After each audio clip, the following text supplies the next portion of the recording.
throw it up. Start twerking like Miley. Oh yeah, twerking like Miley. Don't pop it like Miley. Merhaba arkadaşlar, çok oyuna hoş geldiniz. Bizim sizlerle Subway Surf hileli oynayacağız. Evet arkadaşlar, bütün adamlar açık, paramız bol. İşte arkadaşlar, hepsi açık. Mesela hangisini seçelim? Şunu seçelim.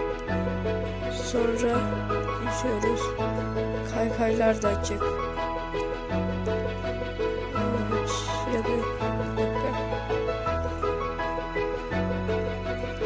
Evet, bunu seçelim. Aldık bunu. Şimdi bir tane oynayalım. Canımız da sınırsız.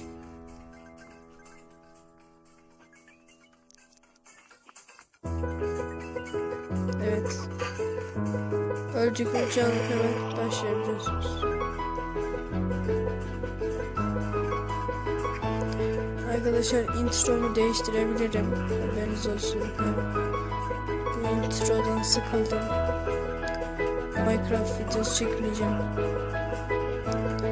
İşte benim istemedim. Sadece hileli oyun yapacağım. Bu Subway Surf'ün indirme linkini vereceğim. Aşağıda açıklama kısmında. Ezan okuyor arkadaşlar, bir dakika. Evet, kaykay kullanalım. Evet, İşte böyle. Yani farklı bir şey yok. Ne gelmiş? Yani farklı bir şey yok.